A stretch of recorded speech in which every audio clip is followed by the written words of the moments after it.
Greetings, everybody. I have in front of me Kim LaMontagne, and she's an international speaker. She's also an author. She's also the corporate trainer, and I'm going to ask her to share more about what she does. She's also my friend that we have developed a friendship during the time of COVID.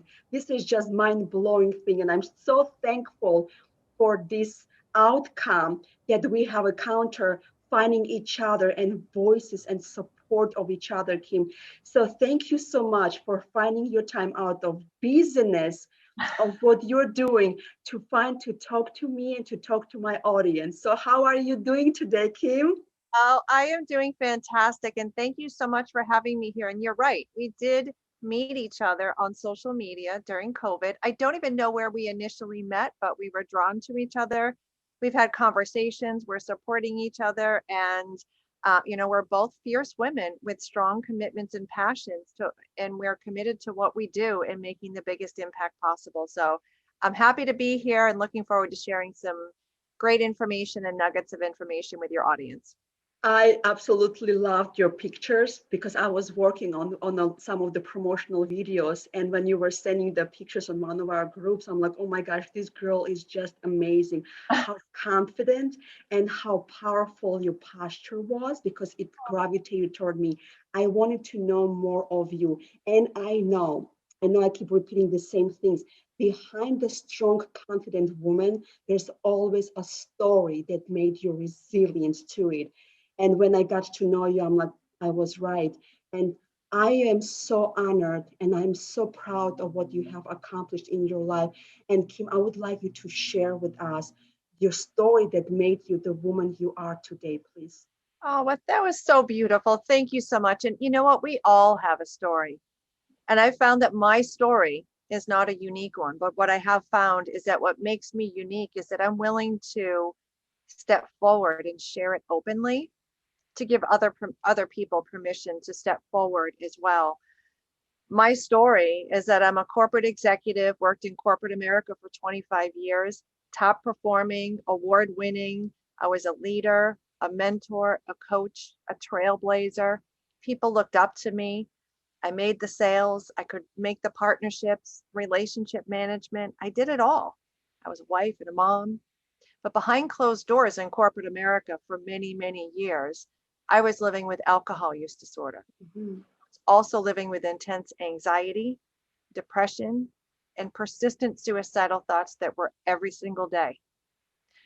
But I got up every single day and I put on that mask of happiness, or in the corporate setting, I put on my mask of high performance. So no one would pick up that there was something going on behind closed Yeah. doors.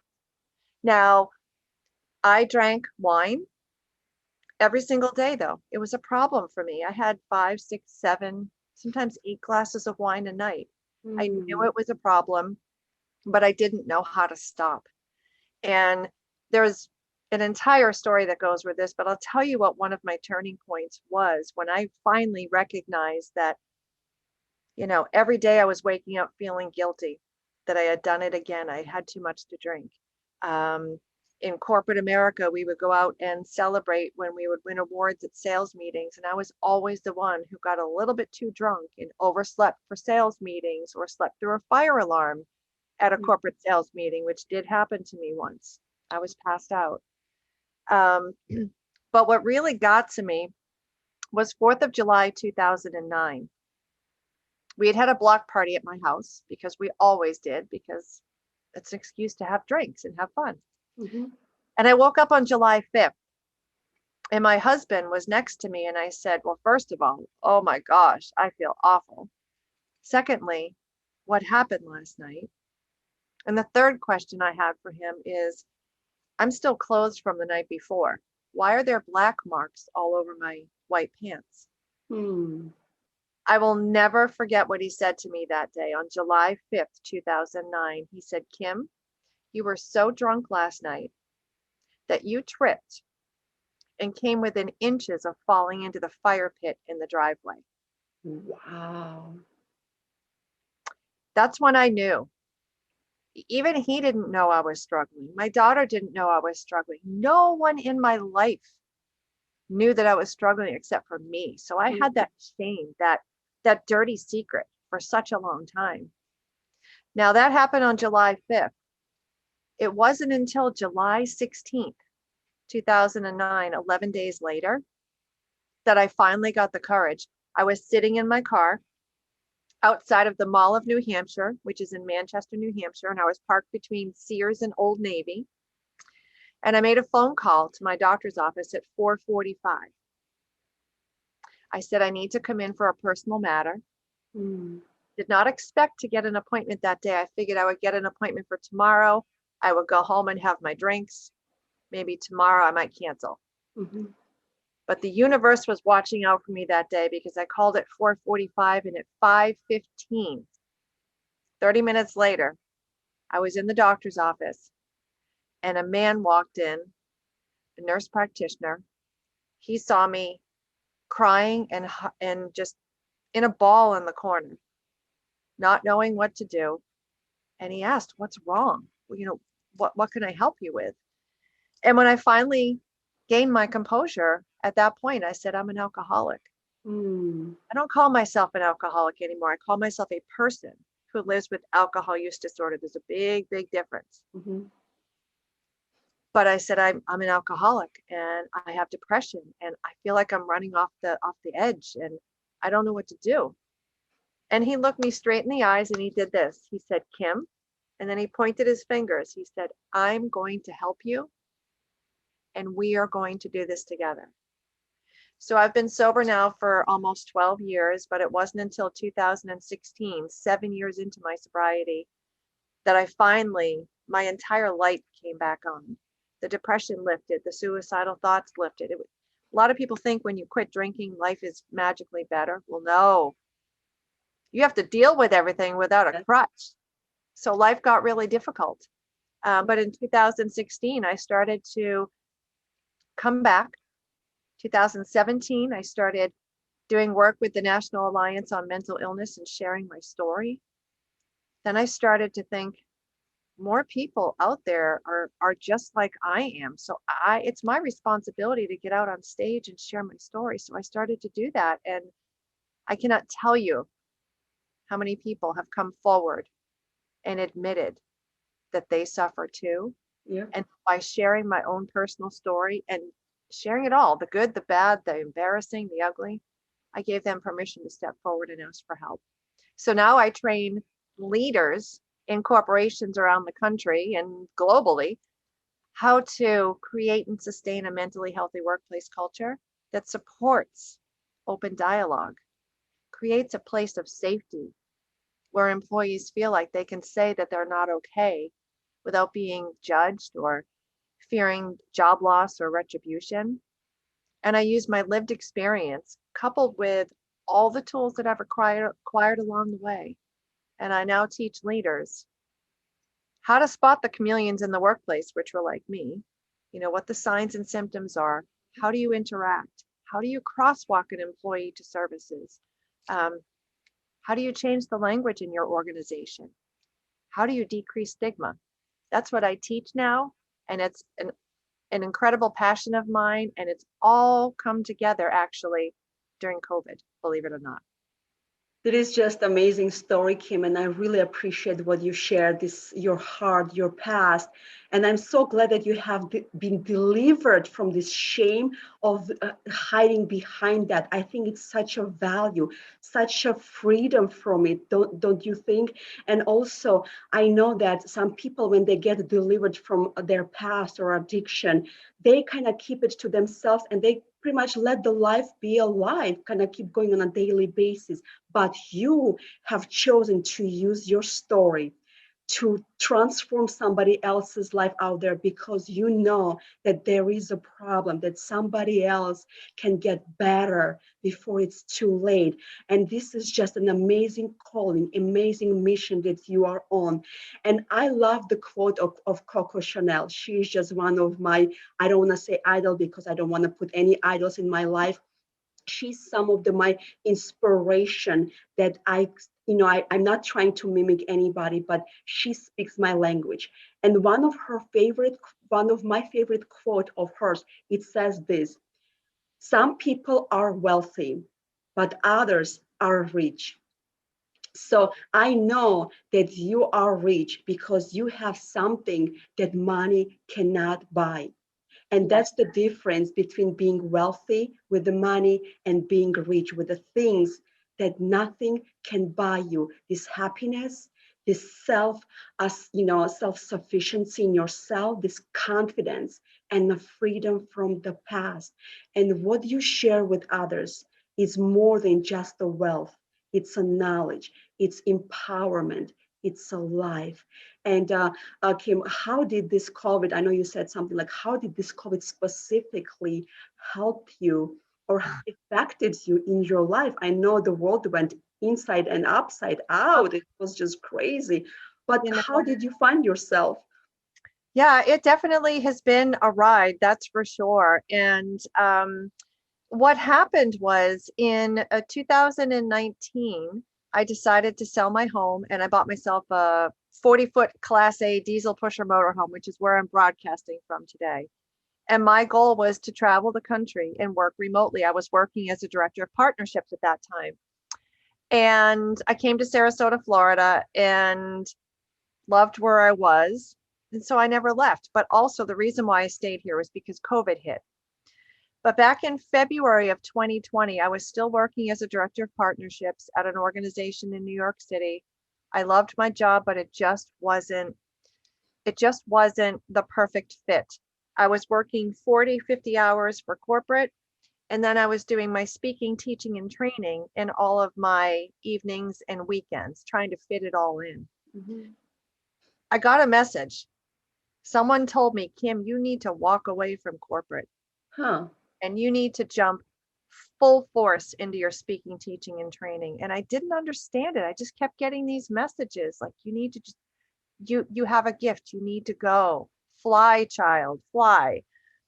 So when my house sold and I had an influx of cash, that's when I said, now's the time for me to jump. So I jumped from corporate on April 1 and started my own company, wrote an entire corporate curriculum Yes. called The Four Pillars of Creating and Sustaining a Mentally Healthy Workplace Culture. It's on demand now. It's live Zoom trainings. It's available for corporate leaders across the country. There's workbooks associated with it, assessments, certificates. I did all that from my RV, from my coach. Um, and now I know why I felt that pull Mm. so strongly to leave corporate. It's because mental health is a pandemic now. We are not okay. And I do a lot of work with healthcare organizations and healthcare professionals, specifically nurses. I am a mental health expert in a Facebook group of 639,000 nurses. And I speak to them live every week. I create resources for them. I support them. Those nurses are burning out. They're on the Yes. edge.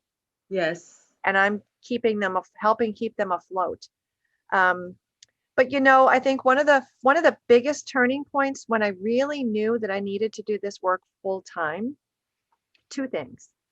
I was at a conference in 2018, all senior vice presidents of human resources, nursing, talent development.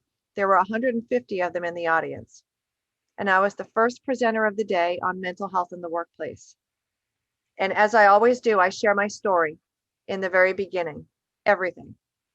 And then I get into the work that I'm doing, the statistics, why it's important, how to change stigma, the whole training. After I did that presentation, 13 senior vice presidents approached me over the course of that 2-day conference and told me that they saw pieces of themselves in my story. Mhm. They said, you are a courageous woman for taking Mhm. off your mask and sharing everything that you just shared.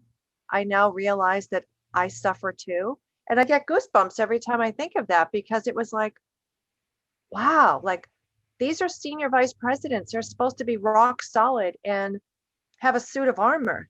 Mm. And it's Yes. not true. We are all people. I was the high performer with the suit of armor. I was untouchable, but I was suffering too.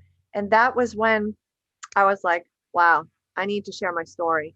And then I also shared my story in 2017 too, with my own corporate work family. I did a training for my own coworkers at a sales summit, and my vice president was there, my director was there, HR was there, marketing, business development. And I got up and I shared my story in front of all my coworkers who only know the high performing Kim who's always happy. Not a single person moved when I was up there sharing my story, because no one could believe that the person that I was describing and the Mm, things that I had lived through were me. mm, At the end of it, I mean, people were crying like, Kim, we had no idea. But 8 of my own coworkers came up to me and said, thank you. I needed to hear that. I suffer too.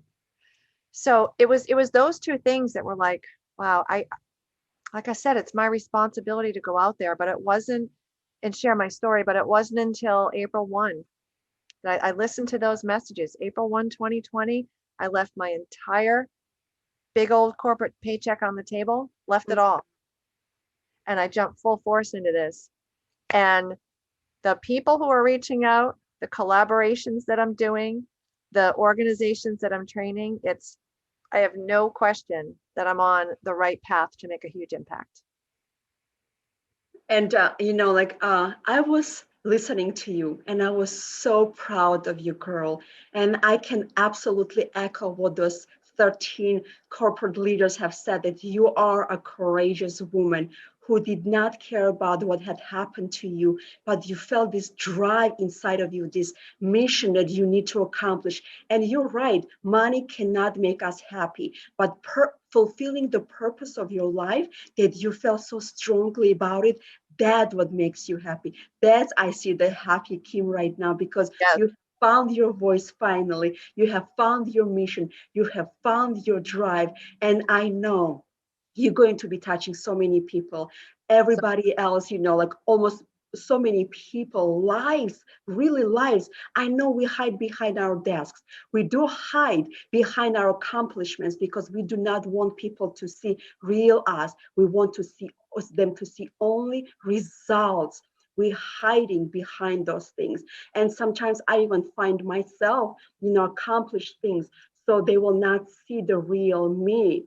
right. And it's almost like sometimes I always felt like I had the imposter syndrome all the time, because here I am making the sales and doing everything I'm supposed to do, and people are looking up to me. And I, Yeah. on a daily basis, kept thinking, you have no idea who's behind this mask. I'm not a bad person. Yes, I'm yes, I'm, yes. I'm sick. But Mhm. something that I want to mention, because you said something earlier, I got sober July 16th, 2009, but it was not until 2016 Huh. that I spoke openly about it. So Yes, I was even embarrassed that I was in recovery. I didn't tell anyone I was an alcoholic, so to speak. Now yes. I tell people I'm a person, until 2016. So there were 7 years in there that, okay, I'm proud that I quit drinking, but I'm still ashamed Yeah. because Yep. I was an alcoholic. When I changed the way I look at it, that I'm a person who lives with alcohol use disorder. I'm a Yeah. person who lives with major depression. I'm a person. When you change it to person first, person centered language, you remove that stigma, you remove that stain, you remove all of the negativity. And that's what I'm really committed to teaching leaders, in addition to the rest of my curriculum, but just removing the stigma of mental illness. Because as a leader, if an employee came to me and said that they needed to have a open heart surgery, no questions asked, you get time off. But if someone were to say, I'm close to having a breakdown and I need to take a few weeks off and get my mind straight, I'm checking into a facility. Oh, well, the response could be deer in the headlights. The leader Correct. doesn't know what to do. Or it could be, well, you can't take time off for that. That's not in the books or Yep. whatever. Why not at first say, I am so proud of you. I'm so sorry that you're going through this, but I'm Mhm. so proud of you for having the courage to speak openly about this. I'm not familiar with all the rules and the regulations when it comes to time off. Let me help you work with HR. We're going to get you into the right program because I am so proud that you are tackling this head on. I can almost guarantee you that those conversations don't happen very frequently, but it's my commitment to make leaders. And the leaders I've trained so far, they're like, wow, it totally changes the perception when you change the language and you don't blame the person for living with mental illness, because the person never gets blamed for a heart attack or their high blood pressure. It's the same thing. They're a person living with a treatable disease. And Kim, we're so proud to have you today. You have shared such an amazing and very powerful and instrumental tools with all of us to speak out. And this 7 years, it was just like your years that you had to detox from your past and gain the confidence and gaining all of these tools and resources together so you can boldly approach that person and looking them in the eyes, and you can let them know maybe what you did, is hard, but your heart matters to me. And that's what, your voice is just absolutely spectacular. I haven't had anybody with this story in my show yet, and that's why the collaboration, that's why their voices, that will help out there anybody to hear that, to provide the tools. This is just instrumental. This is the value. This is the richness. This is what makes us rich and this program rich, to get better and better because of people like you, Kim. And I'm so proud to get to know you. Such a powerful woman. I'm so proud of you. And I know that we are You, not done with that. And your mission, I cannot wait to see what God is going to do with you and through you, and around you and with you as well, how you can change one life at a time, one corporate at a time. Go blow it. I'm your biggest cheerleader, girl. I thank love it. you. You know what? I've got a great team behind me in terms of a virtual assistant, website designs, and they tell me all the time, Kim, you think big, let us worry about the how. And I do. I say, okay, team, this is what I envision. They're like, okay, we got this, I got this. And I never used to do that. I realize I cannot do this on my own. The impact that I'm here to make is way bigger than me.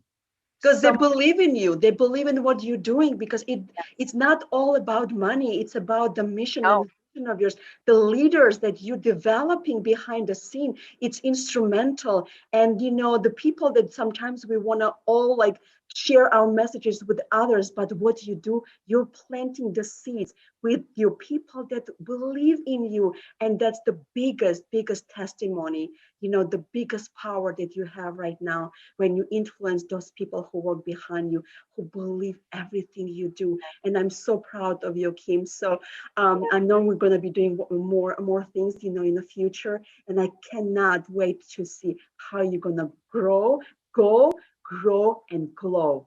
oh, you're going to do the same thing, girl. I'm so proud of you because you are just as committed as me. We're in different paths, but we've got the same heart. We're heart-centered servant leaders.